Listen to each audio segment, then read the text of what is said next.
Welcome to Little Talks, your weekly dose of marketing news, trends, and insights from Littlefield Agency. Grab your coffee, turn up the volume, and let's get into it.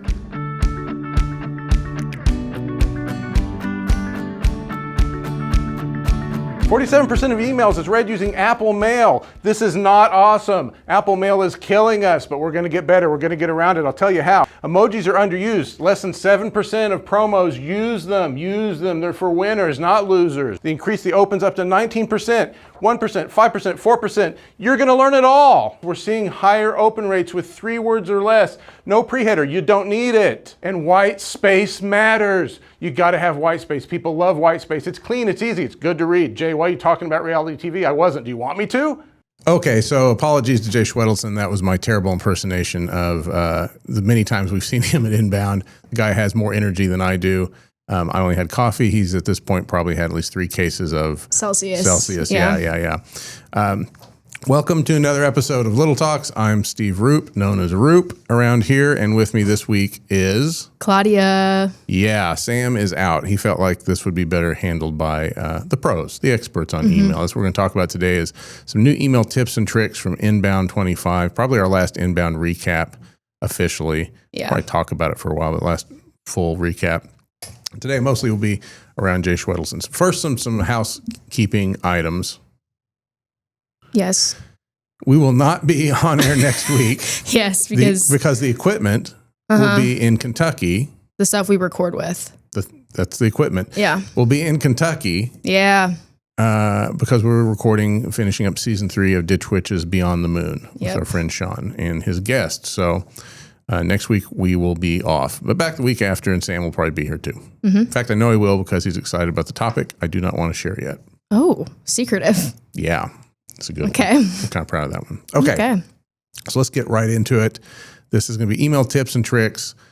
We talk about these a lot. I come back from Inbound quite inspired by Jay and his sessions. He's a very energetic guy. And I believe HubSpot has posted his sessions on YouTube, on their YouTube channel. Oh, really? That's why I saw that somewhere. I didn't know that. I saw it somewhere. That's awesome.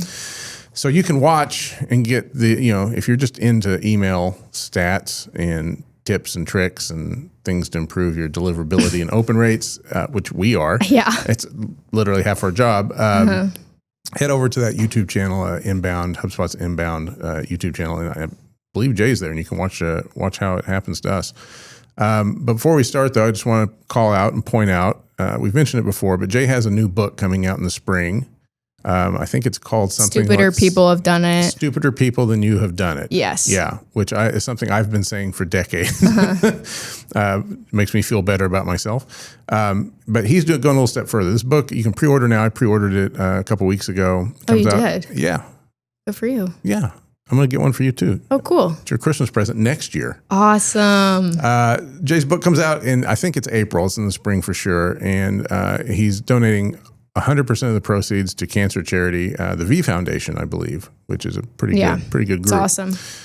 We're also looking to get Jay back on Little Talks before the end of the year. It's been a year or two since we had Jay on, and we'd like to have him back. Yeah, it'd be awesome. Smart guy, fun guy. So anyhow, that's the housekeeping. Now, into why you might have stumbled upon this video or email. No, video or recording. Yeah. You're not going to fix that in post either, are you? I'm gonna leave it in. Yeah. Warts and all here at Littlefield Agency. So some fun quick stats. Again, Jay went through all these at Inbound, and there's always a lot of stuff we've heard before, and we mentioned as we're just kind of talking about things throughout the year. These are ones that were like different or new. In some cases, alter what we had been doing. So it's always good to hear from Jay. He has a many plethora of companies, I feel like. Yeah. And he's able to do a lot of experimentation and pull a lot of stats from email work that he does with those companies. So that's where he gets this stuff. The first one that was kind of interesting to me is that 47% of emails read using Apple Mail. Crazy. I read most of my email on Apple Mail. And I don't. That's crazy to me. My personal email is Apple Mail, but I only look at the emails on there if I'm expecting an email confirmation or something. Okay. So are you Gmail? I'm Gmail mostly. So you had to go to the extra effort of downloading an app and using a whole other ecosystem separate from Apple. Okay. Yeah, but I think in the back of my head, I'm using Gmail so it can be reported. Like I'm trying to like look out for my people. Oh, I see. Because Apple doesn't allow you to see. You're not wrong about that. Mm-hmm. Yeah, what she's talking about there is Apple has kind of somewhat infamously in the last year or so screwed with email metrics across the board for everybody. And they basically, I think they still do this, they report every email delivered to Apple Mail back as opened. Exactly. And they throw random clicks and stuff in there. So like they kind of screw stuff up. So that 47% of all email is read using Apple Mail means your metrics probably are not what you think they are. Exactly. So that's why I subconsciously use Gmail, because I'm trying to fight for the good guys. Yeah. 39% of businesses are using Apple Mail. Wow. Yep. And 54% of consumers. So like that's kind of crazy. It's a lot. It's big. I mean, it's big because the iPhone's big and it's right there baked in. Yeah. Another quick stat, 82% of iPhones run on iOS 18. This number might be changing right now because iOS 26 has released since Jay gave us this. Yeah, but mine's still on 18. I have an older phone. Your phone's like an iPhone 3, isn't it? No, it's a 14. It usually takes a few weeks for the updates to roll out on my Whose phone do we use to shoot video and stuff around here? Mine. Yeah, we need to get you a new phone. I know. So 82% run on iOS 18. Apple's mail updates had a wide impact. That iOS 18 is when those mail updates rolled out that started kind of screwing with us and affecting things.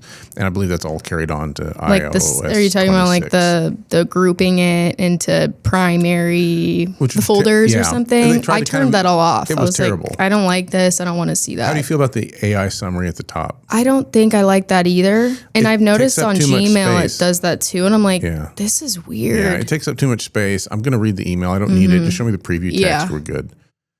Okay. So we have a few past quick stats now. We have just a couple sections.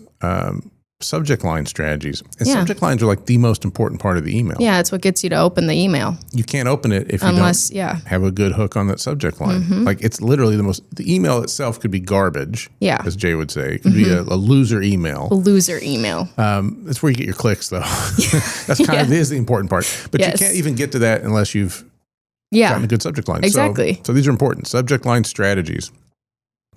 He says best performing for priority placement is using words like confirmation, receipt, order, access, download, resource, report, activated, action required. Yeah. Those are the kind of words that are usually around something that you think you've done, like you signed up for something and you're waiting for it, or you created an account and you're waiting for confirmation. Exactly. Or something like that. And those tend to be the ones that people will open more frequently. I've also noticed ones that are sent out pretty frequently after, say, you've got some sort of trigger in your CRM that sends out a follow-up email after a user has visited a page or two of product that you're interested in. It has more info about that product. Those have really high open rates as well. Yeah. Because like there's an immediate kind of like, oh, I just saw that. Now I'm looking at it. There's a connection there. So anyhow, that's those perform the best right now.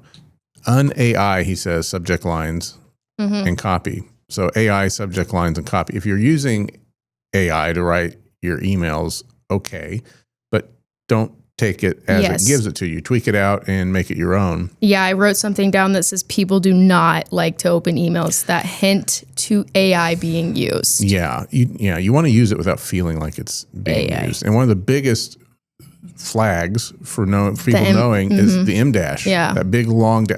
By the way, I was a fan of this before AI. Yeah, like it's so it's kind of ruined the reason it for me. why AI uses it is because of me. Good writers use it. Oh, thank you. So, but now people automatically, when they see that M dash, they assume AI is writing it. But if you're a copywriter that's been writing for years and you love it, and you have always used the M dash, now you're getting accused of being AI. AI, exactly. I saw an article about that on LinkedIn. It's kind of fun. Yeah. Posts with the M dash in the first sentence see as 17% lower engagement. Crazy. So if you see it in the subject line, it's probably equally bad. Some common LLM generated lines, and the LLMs, of course, being things like ChatGPT or Gemini, those little interfaces you talk to large language models, AI with. So those, if LLMs are generating lines like unlock, discover, boost, grow, or optimize, those depress your open rates. Yeah, people don't want to see that. Which is weird because AI thinks we want to. Like you're asking it, give me one that's going to get open. It's like, okay, discover, blah, blah, blah, blah, blah. And no one talks like that. No. So no one says boost. No. Language that doesn't seem human and in fact isn't human is a turnoff. And that's that's going to be a big thing as AI moves forward is maintaining humanity with using the tools. But yeah, already seeing it there.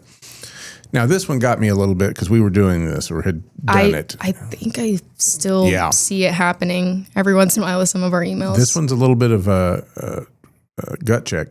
Emojis at the start of subject lines now hurt open rates by around 12%. Crazy! It blew my mind when he said that. Yeah, like, and it's probably because everyone's seeing it, and it's just hurting a little bit. Did you write down what 2 emojis not to use ever? Yeah, it's coming up. Oh, okay. It's coming up. We got more emoji talk on this My podcast. bad. I just didn't read the script, I So guess. he says emojis at the start of subject lines, but what about at the end of subject lines? I think that's still okay. I think it's okay there. I think he said it was still okay. We may even have that later in here. Reverse psychology or curiosity framing will drive opens. Don't miss this versus you might be too late. Yeah. So you might be too late makes me feel bad. Oh, I don't want to be too late. Let me open this right now. Yeah. Reverse psychology. And Brock Campbell here at the agency is a huge fan of this concept. And we try to use it when we can. You don't need to see this subject lines outperform traditional subject lines by 25%. I have noticed most of the emails I get from Jay have this kind of, you don't need this. This is going to be terrible. Don't open this up kind of hard. And I open it every time. Yeah. Because I'm like, wait, what? What's he up to there? You know? Yeah, you want to know. But yeah, you don't need this. So it seems contrarian, but remember, you got to get them to open the email to get them to click. So any tool in the box that you can get to make that happen is a good one. Best way to, or smart way to, or step-by-step way to increases opens by 19%. So those are informational kind of promises, right? In the subject line that we're asking people to, hey, we've got the best way for you to do your job, or the step-by-step way to do this task. People like that. That's the kind of stuff they search for on AI and YouTube and all over the internet, trying to learn stuff. Shorter is better. 3 words or less. Crazy. And with no pre-header is 25% higher open rates. We were sitting next to each other when he said this and both were like jaw drop. Yeah, but then he showed an example of this. So he showed an inbox. Yep. And he showed, like you see all of your emails lined up, so many words, text. so much text. And then there's one that's just like 3 words. It's then don't miss this. And then a white line where the pre-text should be. Yeah. And it immediately sticks out. Stands out. Yeah. So we're going to play with that a little bit. I am excited for that. Yeah, we're going to see how that works because it's also less. I mean, every morning, less work. yeah, and every morning when I look at my email, less work. I mean, if something were to be sticking out like that, I would be like, "What is that? Was this a mistake? I don't understand." Okay, now so those are subject line strategies. Some engagement trends, and this one was kind of wild to me. Jay says that emails have a longer shelf life than we think. There are click-throughs on emails that are 90 days old that are up to 49%. Is that because of the stacking?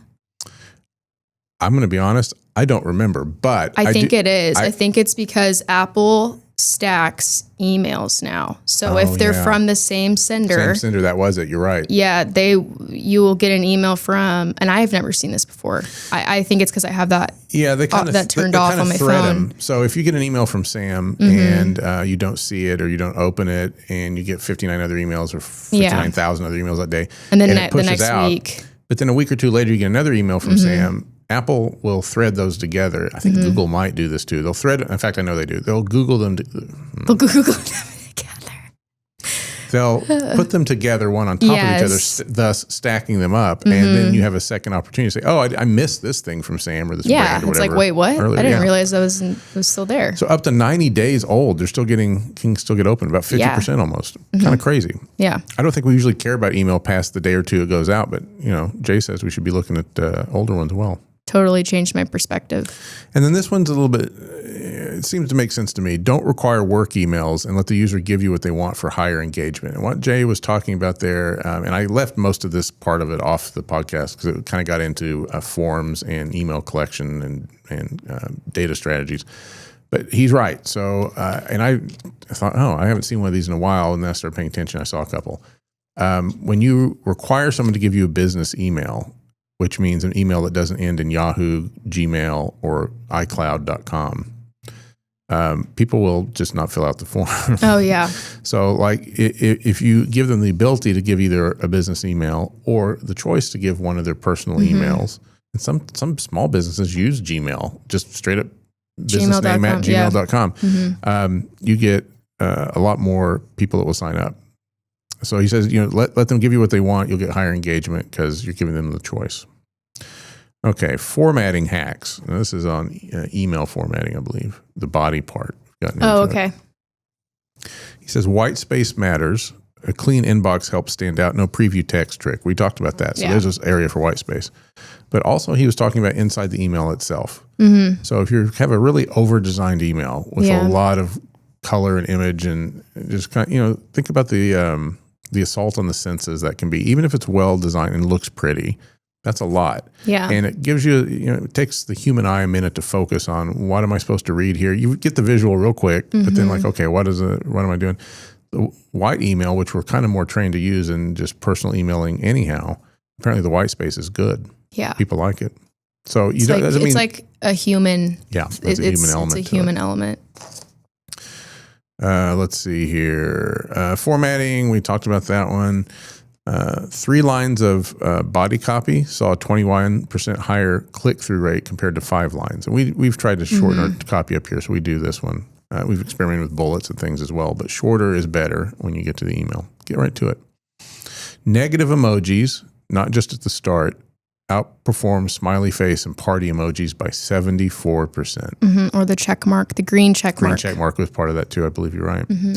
Negative emojis. And I think it's that soul reverse psychology thing again. You're like, oh, is someone mad at me? Or have I done something wrong? I've seen him use that little Have they done something wrong? Yeah. And they're admitting it. People like to tattle. I don't know. But overall, he points out emojis are still underused. Less than 7% of promotional emails use them. So there's still an opportunity, just not at the front. Yeah. Or experiment, put them at the front. Maybe your list and your audience and your segment loves them at the front. What if they need to go in the middle? As Jay would say, test everything. Yeah. Test it for yourself. Find out. They do increase opens up to 19%. And if you put them in the pre-header, up to 1%. So almost nothing. That's a low number, 1%. I got that number right. And letter formatted emails. That was that whole concept we were just talking about with white space. So like the kind of emails you would send to a coworker or your mom or whatever, your friends, fancy football league. Has a lot of white space on it with just text on it. Those aren't always going to be the best to send out if you're trying to promote something and really need to get attention and communicate visually. But they do well. It seems contrarian to me that you would want to under-design your email, but I think the point is that white space works. So in your designs, incorporate white space as best you can. And I think really it does, it's like, oh, maybe like an actual human wrote this and sent this out, and it's not, because people don't want to see the AI. Well, think about it like this. If I send you emails, I send you an email, and it comes from me and you open it, you're going to read it because it's from me, right? So you're kind of trained in a way that format is something I need to look at. Exactly. When you open one up and it's got a massive image and a Nike swish and about 4 or 5 boxes of people using the product and blah, you instantly watch your brain say, oh, I'm being sold to. Yeah. This is promotional. The other one says it's informational, it's actionable, something I need to follow up on or do something with. The other one says, it's like seeing an ad on a web page. Or like when you're scrolling on TikTok and you're like, I know exactly this is an ad. And believe me, I'm not anti-ad. Yeah. But these are the things that Jay taught us and showed us this year, and we're always appreciative of him and the information he passes along. So yeah. Is there anything else you remember? We went to 2 or 3 sessions with him. No, I think you covered it all. Yeah. How did you? And we went to what was it called? The meetup. Guru Meetup. You got on stage and guessed some English slang. How much was that gift card you won? I still haven't checked it, but I had so much fun. Yeah, you really liked that. I really liked that. Played the carnival games, got some I was getting so excited and texting a bunch of people like, this is so awesome. This is so cool. Look at what I'm doing. And they're like, what is it for? You're a nerd. I was like, it's for email marketing? Like, I don't know. See how much, see, it can be fun. It is a good time. Jay, thanks for having us. We appreciate it. We'll talk to you soon. And everyone else, we're off next week. We'll see you the week after. Adios. Bye. And that's a wrap. We hope you found a spark of inspiration for your marketing strategy. Don't forget to subscribe and follow us at Littlefield Agency to keep the conversation going. Catch you next time.